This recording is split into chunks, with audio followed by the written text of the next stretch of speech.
record. There. Welcome, everyone. This is Sandra Alexei, and I'm very excited to have Tammie Quick with me today. Now, Tammie is the author of this book, but first I'm going to tell you how I met her.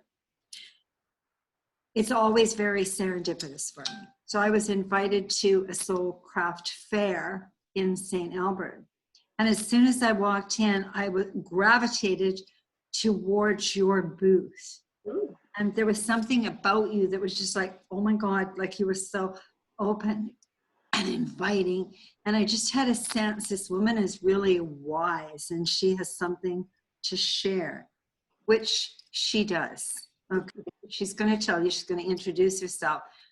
I have to say that, of course, I'm here with Gamechanger, but what I'm doing is there's all different kind of things that can be a game changer in your life. And I think weight is a huge issue for a lot of people, men and women. And over the years, it's been more of an issue, and it's the health thing. And it's like, you're not really feeling good about yourself. A lot of the stuff I know, I've been lucky. I'm 72 and I'm still slim. However, I do a lot of spiritual work. So I do a lot of releasing and I've done a lot of healing and that type of thing.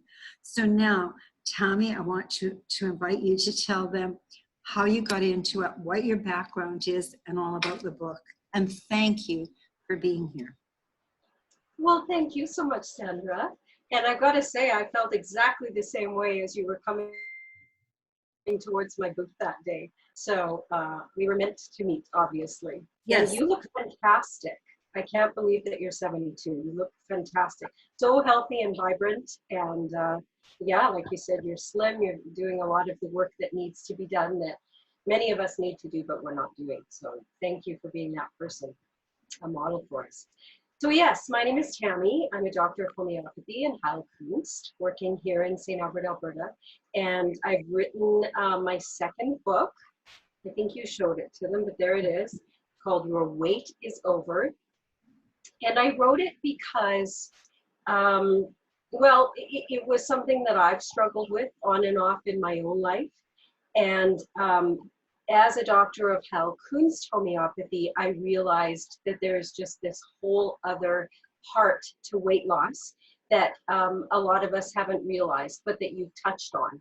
And so basically, heilkunst recognizes that people become sick in their physical bodies or also mental, emotionally, because of different traumas and shocks that we've had from the past. And each one of those events kind of leaves this energetic baggage, if you will. And so heilkunst identifies these shocks and traumas in order and goes back and uses homeopathic medicines to remove the energetic imprint that's been left behind. And so once ketogenic eating became really, well known, everybody started checking it out and a lot of people started doing it, and I was one of them. I realized that this was a whole exciting part that could be added to a super healthy way of eating, which is the ketogenic. But a lot of people have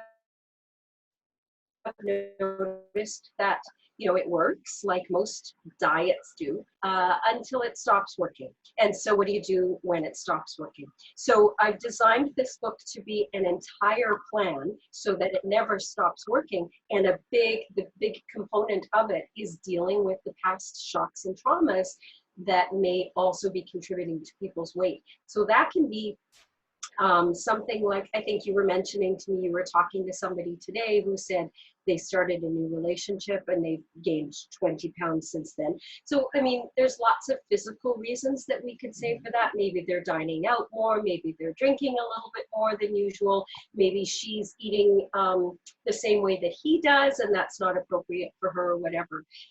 So there's always the physical component, but what if she has this underlying sense that if she doesn't behave a certain way, he's going to leave her. or if he has been, you know, a little bit emotionally, I don't want to use the word abusive, but inappropriate already early in the relationship, that can be a reason why we will energetically start to store weight. So things like that.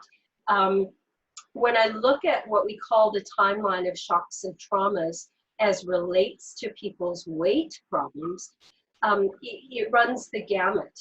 And so things like what I was just talking about, but I didn't know, Sandra, until I started researching this book, that past calorie restriction, so anytime anybody ever went on a diet that restricted their calories, that's a trauma to the physical body. Right. Yes. And that actually slows down the metabolism. And there's all kinds of stories out there about, well, if you exercise enough, you can offset that. Or, you know, you go on this maintenance plan after you've stopped the calorie restriction and that. No, none of that is true. We have studies going back almost 100 years showing us that when people restrict calories, their metabolism drops down. And for the duration of the studies, it never came back up. But finally, scientists had to get on and study other things, so they stopped. But the metabolism never came up for the duration of the studies, even though people were eating normally again. So this is a huge part of it that was quite shocking to me, is that that needs to be dealt with. If anybody has ever restricted calories for any reason, you know, there's lots going on in the world outside of North America. So people may have, you know, inadvertently calorie restricted because they didn't have access to food, or people who don't have enough money and don't have access to food, and so on.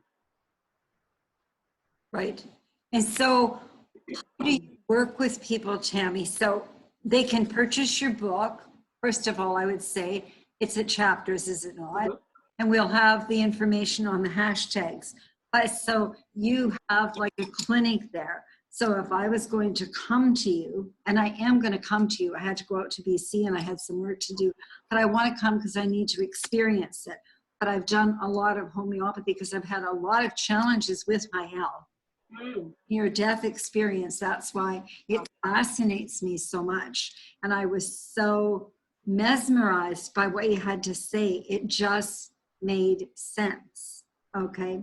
And so I'm not sure how you do it just by talking to them, or do you have kind of some muscle testing that you do, or do you have any special things that you do when they come to see you? Yeah, well, I do a special dance and some chanting. And no, I'm just kidding. Oh, I thought that would be good. I am not one of the homeopaths that does muscle testing generally, but there are all kinds of little tools in our various toolkits. So for me, it is basically talking. You know, I'm in my 11th year of practice now, so I have a fair amount of experience, particularly with this area, because it is a passion of mine. So, you know, my initial consultation is 2 hours and I get a lot of information. I get to be really, really nosy, and I can usually tease out what I need to know to be able to put together an excellent treatment plan for people. If I am a little bit curious about a few things, then I might request some blood work that people can go to their medical doctor with. And sometimes that's useful, but generally I can, you know, figure things out without having to do any of that. You know, I read it, and what interested me was it your son that was diabetic? Yeah, he is diabetic. And so I think that there seems to be a lot of people prone to diabetes, and young people and whatever. So not to tell them the whole story because they have to get the book, but I think your son eventually got off his insulin, did he not? No, actually. And that's a good point that you bring up. Thank you for that. But let's just clarify. Okay. So we have this disease called diabetes. Okay. And unfortunately, we have two types, which is very confusing. And it would be nice if we gave them two different names. Because my son has type 1 diabetes, which is very, very different from type 2 diabetes. So type 2 diabetes is largely what most people have when we're talking about diabetes. And it often goes hand in hand with being overweight, being obese, having a lot of weight around the abdomen. So that's type 2 diabetes. Now, the difference is that in type 2 diabetes, the body has not stopped producing insulin. In fact, it's really trying to accommodate all of our eating and overproducing insulin. But what it's not doing is it's not able to respond to the insulin any longer. So, but in my son's case, his beta cells of the pancreas stopped producing enough insulin for him to stay alive. And so it's a very different situation. And so they actually have to inject insulin or else they wouldn't be able to live. Right. And I think that's a big one nowadays. And I've heard about it even for women, because we talk about adrenal fatigue. We talk about stress and adrenal fatigue. And that's why for me, I believe personally, okay, that when people wake up to the fact, it's going to be a game changer for them as to how they take care of themselves, emotionally and physically, okay? For the simple reason that something I didn't realize until years ago. So because of stress, and it can be stress in a workplace, stress with relationship, stress with money, stress with not doing what you're liking to do, stress because you're lonely. There's many different stressors. But I finally realized that you put, as you said, the weight goes on into the belly area. And that is because of the cortisol. Exactly. So I really kind of looked into it, especially when I had my near death, and I've done the Ayurvedic, I've done Chinese, I was with Dr. Ong, with acupuncture. I have been so blessed to have some of the top healers have worked with me. So physically, my whole body, mind, and spirit is very, very important. And I think it's very important now because right now we're going through such a shift in the world. Okay, that's my astrology stuff. There's a big shift. And all we need to look at is how chaotic and how much turmoil we have globally. And so when we see that, it's a collective consciousness, so it does affect us. Okay. So this is the year, because I'm just going to say something about numerology. It's a tough year because we have the big Saturn conjunction. What it is saying though, Tammie, is we have to get real. We have to get pragmatic. We have to face the truth. Okay. So this is the year you want to do it, to get yourself in order. Because you know what? All the money you have in the world is nothing if you don't have your health. A lot of people in their 40s, 50s, early 60s that is amassing wealth so they can retire. Well, they're not going to need to worry about it. Okay. Yeah. The interesting thing is this year, 2020, so it's a 22, which is a master number, which is, it's about really building a good foundation, number one. Number two, okay, it is the year of the rat, which can be a very good year. It's a shrewd year. All of the planets out there, and right now is a perfect day for us to be doing this because Mercury is retrograde. So we're asking people, go in and think. Stop getting out there and grabbing things. I need this, I need that, I'm going to go here, I need this, that whole codependency thing. Because there's a lot with that too. Is so just to take the time this year to get yourself in order. Okay. And so when we do the hashtags, Tammie, we'll put like where they can get the book and what your website or everything is. And so I really appreciate you sharing. And I'm going to ask everybody if you can just like the YouTube, if the YouTube channel, and if you can also share it, especially with somebody you know that could use this. This is how you really care and love people, and maybe even subscribe to it. And so maybe, Tammie, we can have you back again. I want to come for a visit, so maybe I'll just come for a visit and I'll do a thing right there with my camera. Oh, wonderful. Yeah, so that we can kind of see, not the whole thing, And if there's anything more that you would like to share, or you can tell them, you know, how they can get a hold of you. And like I say, we'll put it in the hashtags. And I'm really happy that you did it. I've been trying to do this with you for a while, but I myself have been going through a really hard time physically. So I'm starting to feel better. Again, it's just my own emotional thing, going through clearing, doing whatever. Okay. So other than that, what else would you have to say to people? Anything else? Well, Sandra, just because you mentioned that, a lot of times when we're going through big emotional things, we think, you know, time heals everything, but it doesn't. What happens is these energetic disease states actually kind of impinge on our life force, and they can get stuck in there. And then it spins this whole disease state as it utilizes our generative power. And so, you know, just snap out of it. Go do something fun. Watch a comedy. Well, those are lovely and they can work if you haven't developed this whole disease state. But if you have, you're going to need help with it.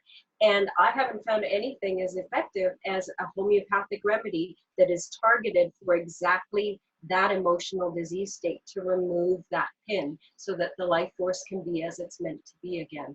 That's what I was waiting for. The emotional, okay? Because there is a lot that is emotional.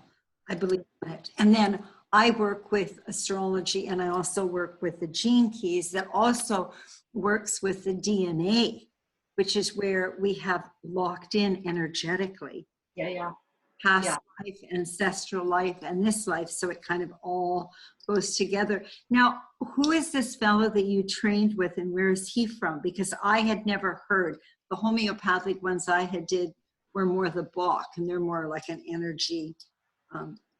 Well, Bach are flower essences. Right, they're flower. So, yeah, they're similar in that they're very diluted from plant substances, but they work differently. So the flower essences tend to stay on the sustentive side of the life force. So for example, if you accidentally take in some poison, your sustentive part of you is going to, you know, make you nauseous, make you vomit, give you fever, all trying to push that poison out. But the generative side of the life force is what I was talking about, where if you get this disease state, it goes into the generative side, and basically you become impregnated with this disease, and you cannot get, well, there's only a couple ways to get rid of a pregnancy, right? So you either have to give birth to it, or you have to have it removed, like I was talking about, removing the impingement. So we do use the flower remedies, the flower essences, as part of treatment, but by and large, it's the homeopathic medicines that actually cure as opposed to sort of treat symptoms. So Samuel Hahnemann is the father of homeopathy. And a lot of people don't know the Heilkunst aspect of it, because at some point after his death, it was sort of forgotten about. But he did write, his original call for medical reform was called the Organon der Heilkunst. And it lies, you know, it beautifully lays out all of these principles that Heilkunstlers follow. And, but for, like I say, for some reason it was sort of forgotten. And so a lot of us are just familiar with classical homeopathy, where we use, you know, one remedy for one thing that's going on at one time, and we don't take into consideration what was going on at various times in the person's life. With Heilkunst, we're also looking at the cardinal points, like hydration and regimen and nutrition, and you know, how much fun are you having, all of those kinds of things. So Heilkunst is the complete system. And as pertains to the book, it just makes perfect sense that this is the aspect that's kind of been missing for weight loss. Like certainly in my own practice, I had people come in wanting help with weight loss, and I used to help them with homeopathic HCG, which is the acronym for human gonadotropin, which is the pregnancy hormone. And there was this really wonderful protocol that very quickly helped people to lose weight. But even though it said that they wouldn't gain it back, they did. And when I had, people coming for their third or fourth time going to lose the same amount of weight again, I went, yeah, this is not the answer. This is not the cure. And I don't feel good about doing this anymore. So what's the next step? So initially there, I started asking people, okay, so what was going on the first time that you gained weight? Right. So I was already bringing the Heilkunst aspect into it there as my practice was evolving. But then, like I say, when ketogenic became very popular and fasting became very popular, I put this whole process together. And I also really take a lot of time to educate people so they understand that it is not about calories. It's not about restricting calories and forcing your body to get smaller. It's about balancing your hormones and eating the way nature meant for us to eat. And I think you were touching on that. We have to take personal responsibility. Going and opening up a package as opposed to, picking something or, at least pulling it out of your refrigerator is really what nature intended for us. Not, whatever's going to be in a package, in a box, in cellophane is not going to work for long-term health or weight loss. Right. And one of the reasons for me, Tammie, is I've had friends pass over that are still here. And when I knew them, we were all like in our 20s and 30s. Okay. So we were all a size 12. And then for whatever reason, some of them went up to a size 18. Some of them went up to a 22. They would go on a diet, like a Weight Watchers, they'd go back down, so they'd hit maybe a 14 or a 16.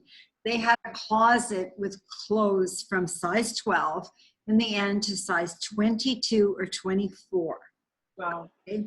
And the bottom line is, then what started happening was their physical body started going, their hips and a lot of that.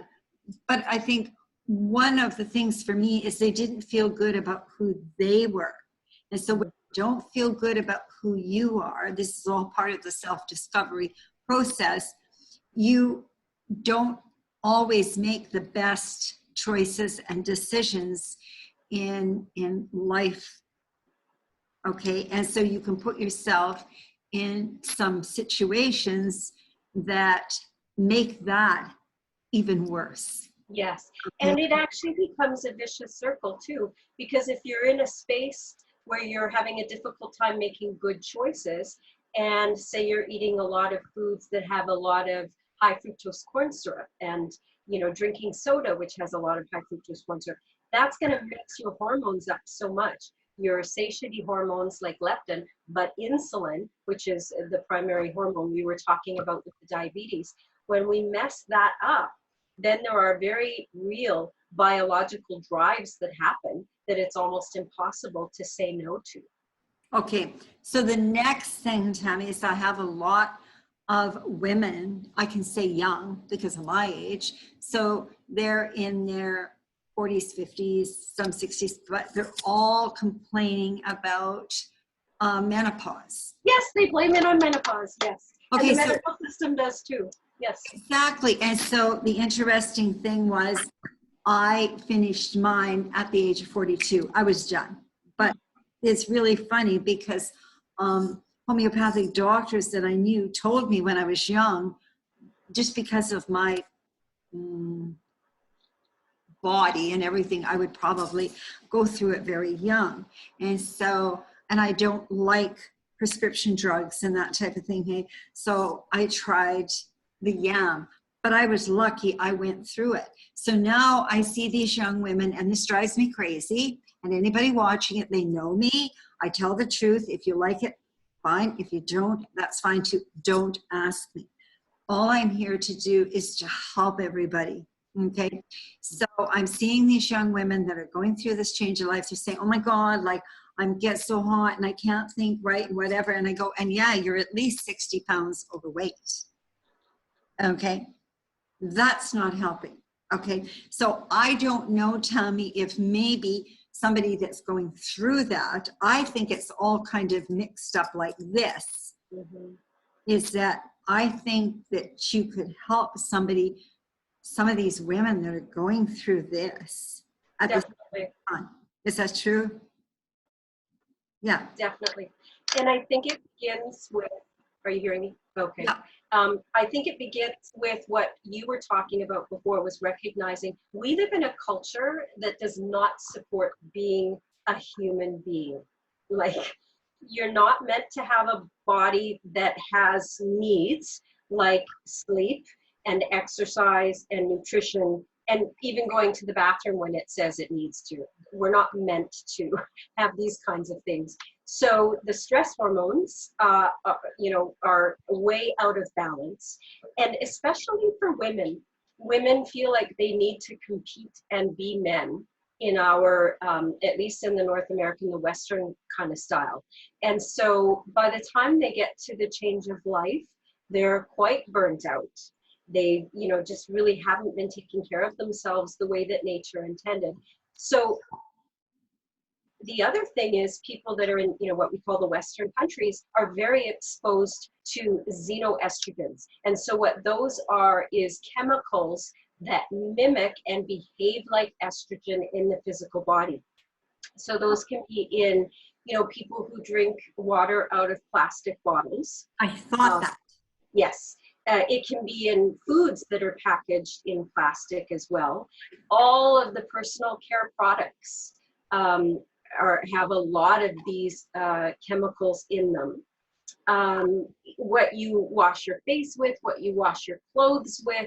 And let me just put a plug in for laundry sheets. Stop using laundry sheets. The laundry sheets are very, very toxic, and they're full of xenoestrogens and also endocrine disruptors that will slow down your thyroid, which is around here, and make you gain weight.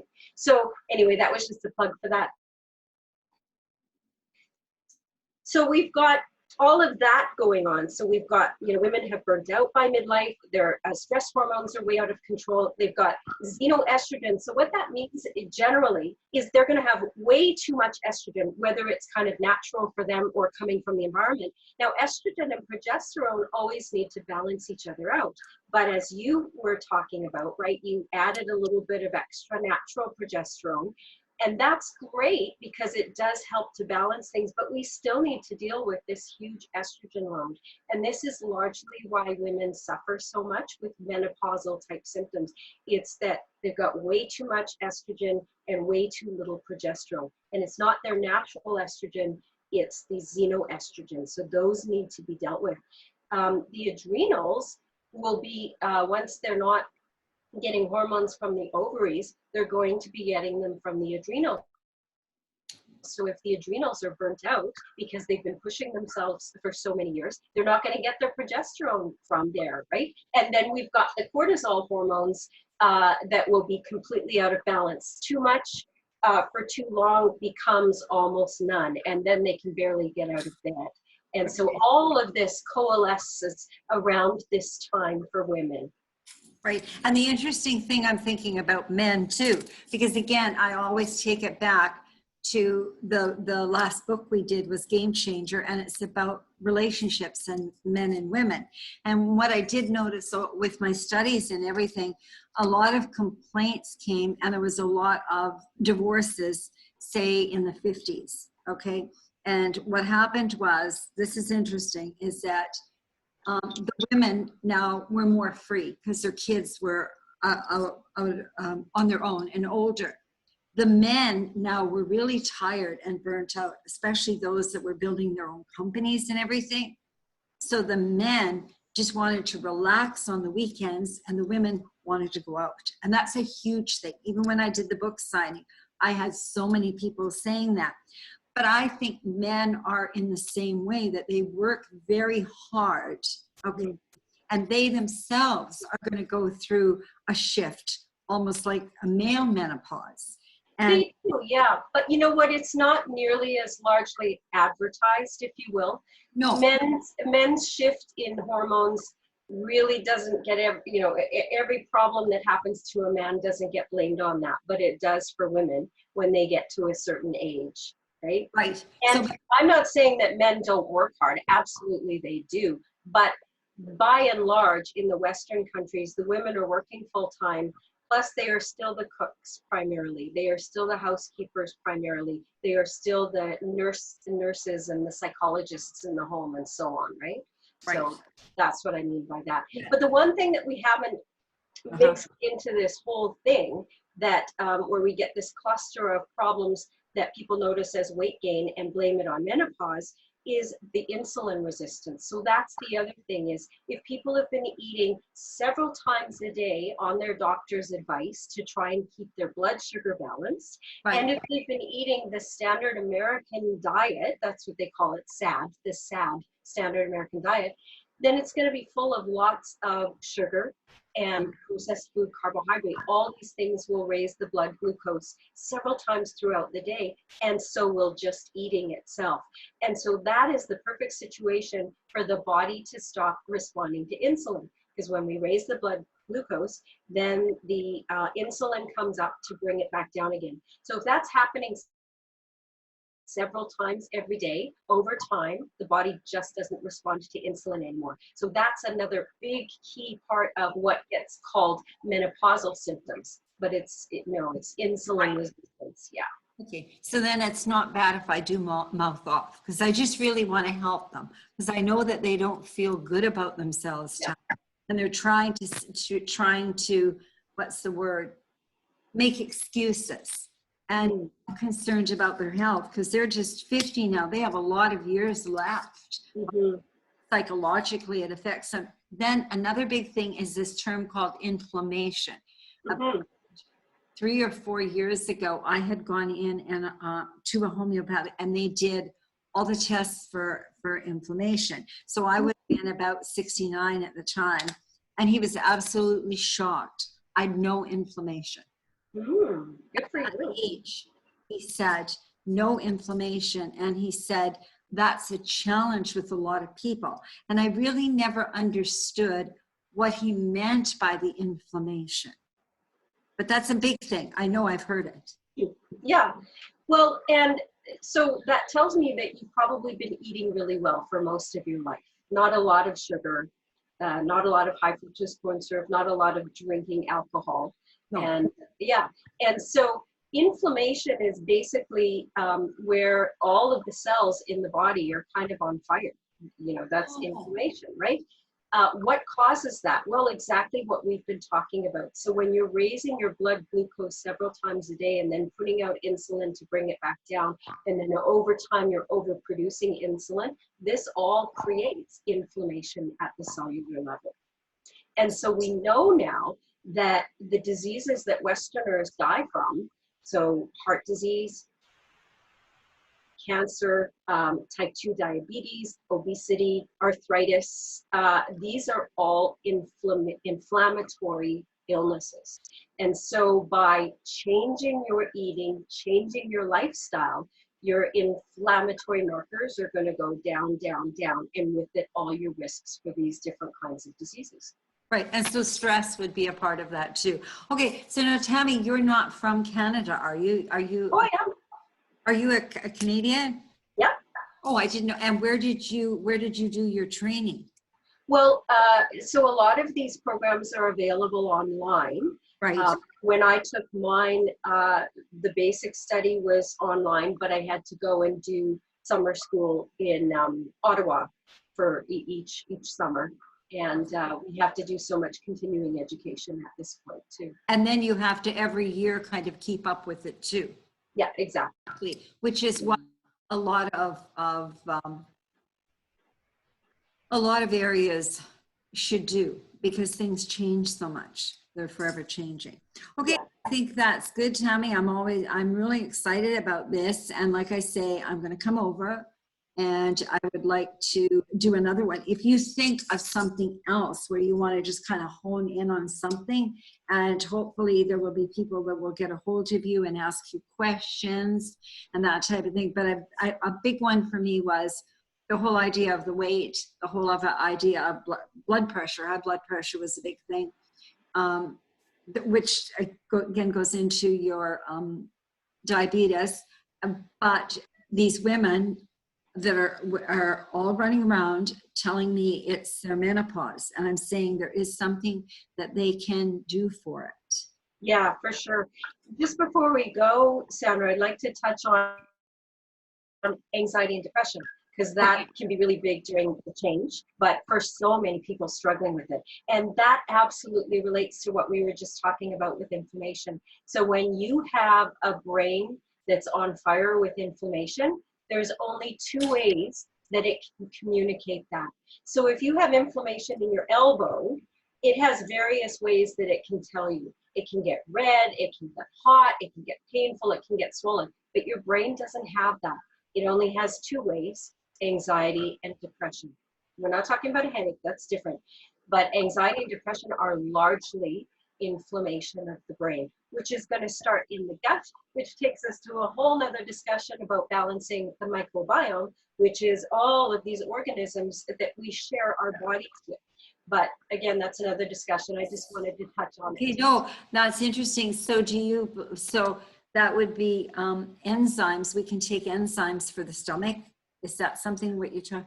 Well, the enzymes are going to help people to digest their food, because largely as time goes on, we produce less and less enzymes, and they come from the pancreas. So if the pancreas is overtaxed because of our food choices, we're going to have even less and less options available as far as enzymes go. But I'm talking about the microbiome. So these are organisms that live in us and on us. So getting those into balance involves, it could be probiotics, it could be taking in fermented foods and eating the right kinds of foods that have fiber that provides food for them. Because if we want to, have a great garden, we have to provide the right food and nutrients for it. Same thing inside our guts. Right. So yeah, so I had my gallbladder removed when I was 18. Is they took it right out. It wasn't one of the little things like you're cut right from under the breast on my left side right to my hip bone. Okay. Wow. And something I didn't realize until a few years ago, I need to take a special pill every day. So, Ox bile. pardon me? Ox bile, right? You need to take I think that's what it is, because I'm not digesting it. And I do have to say to you, and I will come to you, Tammie, because I've noticed over the last year, because I've been doing a lot of training with Microsoft, and there's been a lot of changes in my life, is that my anxiety has been very high. So I'm be good all here, but it's the anxiety. Yeah. So when you say, like, it's kind of on fire, and I did transcendental meditation, and I have meditation tapes and whatever, but obviously there's a little key there that I'm missing. So Another layer, yeah. if I come to see you, that's what it'll probably be for. But I'm really glad you brought it up, because a lot of people suffer with anxiety, a lot with depression. You have to remember, I was also a teacher for 20 years in high school, so I taught in 5 big school boards. Teachers really go through a lot of this. You would be a really great speaker at the Alberta Teachers Association, Tammie. Well, thank you. So I'll see if I can find somebody, because they have a lot of stress, and we dealt with a lot of students that had a lot of stress and a lot of anxiety. And one of the reasons I found out, I watched them, is that a lot of kids coming in grade 10, grade 11, and 12, and a lot of teachers aren't going to like that I say this, but I don't care. I was a rebel anyway. These kids are coming into grade 10, grade 11, and grade 12, and they have a grade 8, 7 reading level. Not read. So, and they say, well, we're going to put them on a computer. We tried that. They still had problems with online. So I would say to my students, okay, you read that page and then let's talk about it, because we know there's the brain. It has to go to the 6th level to be synthesized rather than being memorized, because we want memorization. We want to understand, so learning takes place. So I found that a lot of students were really frustrated and really angry, and it was because they couldn't learn, and it wasn't their fault. Right. Yeah. That's a huge thing. That's a huge thing. And I hope any parent that is watching this and you have some trouble with yourself or with your your children not learning and being a little angry or depressed, they can get a hold of you. And so that's it, Tammie? Yeah, that I think we covered a lot in a little bit of time, didn't we? That's awesome. I want to thank you so much. So remember, your weight is over.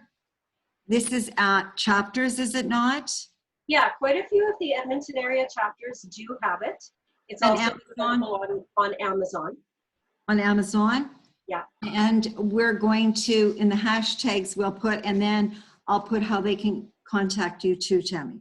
Wonderful. Thank you so much, Sandra. Thank you so much. Namaste. Have a wonderful day. And you as well. Thank you. Okay. Take care. You too. Shut this off now. Here we go.